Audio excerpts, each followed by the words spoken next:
Hi everybody, this is Kurt Hollowell with Dog Eat Dog Games, and I'm here today to talk about our procedural spaceships tool on the Unity Asset Store. Let's go ahead and dig into Unity, and I've already imported the project, and if you have, you can go under Plugins, Procedural Spaceships, Scenes, and click on Demo 1, and let's go ahead and hit play. Basically in this scene, we have a variety of spaceships that get generated on the fly, and just showing off some different colors and different complexities of things you can do. So in this tutorial, I want to cover the ShipGenerator script and basically go over each parameter and tell you what it does. First of all, we have this AI prefab. This is where you could drag in an empty transform that contains, I'll show you mine here, this contains an AI controller which dictates the behavior of the spaceship. I have a rigid body on here as well, and you'd likely want a collider or anything else that you might need to control your spaceship once it's been generated. The ShipGenerator script just generates a mesh or a 3D model, and if you want to do anything with it, you want to hook it up with some scripts and whatnot. So that's where you plug that in via prefab. Next is number of points, and that's basically the number of points around the perimeter that make up the spaceship. So for example, in this dark blue ship generator, I have told it to use 12 points to generate each spaceship. So let's go and look at one of those. That one's okay. Let's find a little better example here, maybe this one. So if you look at the mesh itself, it's using 12 points around the perimeter to make up this shape. 1, 2, 3, 4, 5, 6, 7, 8, 9, 10, 11, 12. So basically, if you increase this number, you'll get more complex looking ships. If you keep the number low, then you'll get some simplistic looking ships. So these dark blue guys are pretty simple. And then as I move down here, you'll see some of the spaceships get a little more and more complex and interesting. All right. Next is the radius parameter. That dictates the radius of the spaceship, basically. The points around the perimeter can be generated at a max value of whatever that radius is. So right now it's 3 units out. I'm going to circle there. Next we have height. That is the height of the spaceship. So kind of like the thickness, if you will. So let's go ahead and adjust that. I'll use the yellow ones this time. Let's adjust that height to 2. And you see we get some really thick yellow spaceships there. If you have, let's drop that in half to 1, where I think it already was.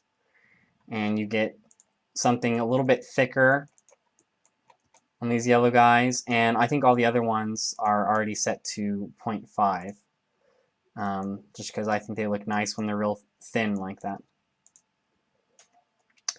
Finally, we have the scaling parameter. Basically what that does is it will scale the spaceship after it's been generated at this radius and with this height. You can then scale the final object at the end. So if we wanted to make this really small, these green ships will be really small once they're generated.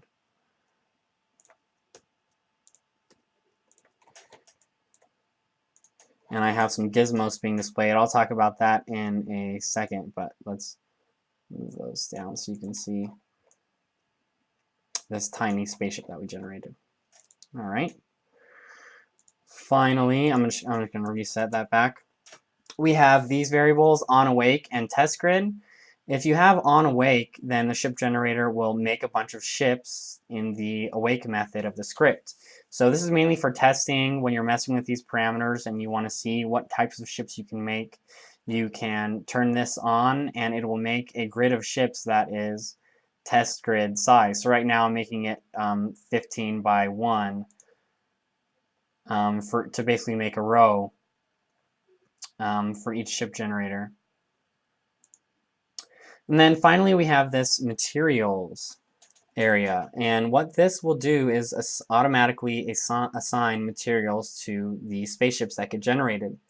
And the really cool thing about this materials area is that you can have as many or as little as you want, as long as you have one at least in there.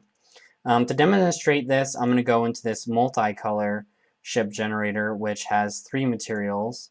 So let's hit the play button, and let's look at one of the spaceships that gets generated under that. Go into the scene view here. So you can see that it has 3 materials assigned to it instead of some of these other ones that just have 2. And the way that works is it will assign the biggest triangles in the ship to the first material, then the next biggest triangles to the second material, and so on.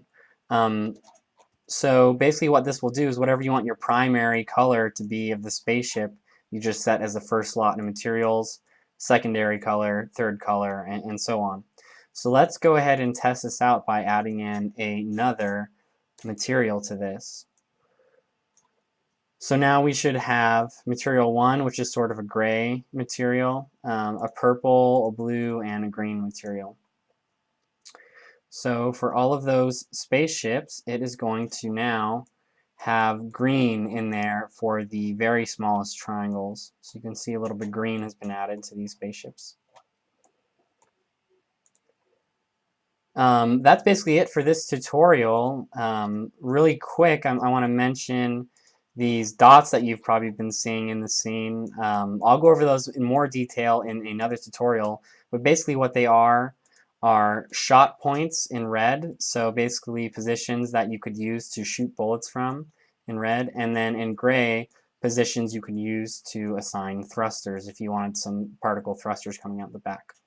But like I said, we'll go over that in another tutorial. It's been fun. That's all I want to cover in this one. As always, you can check out dogeatdoggames.com to see what other tools or games we're working on or get support. And then please follow us on Facebook at dogeatdoggames or Twitter at dogeatdoggames. All right, have a good one. We'll catch you later.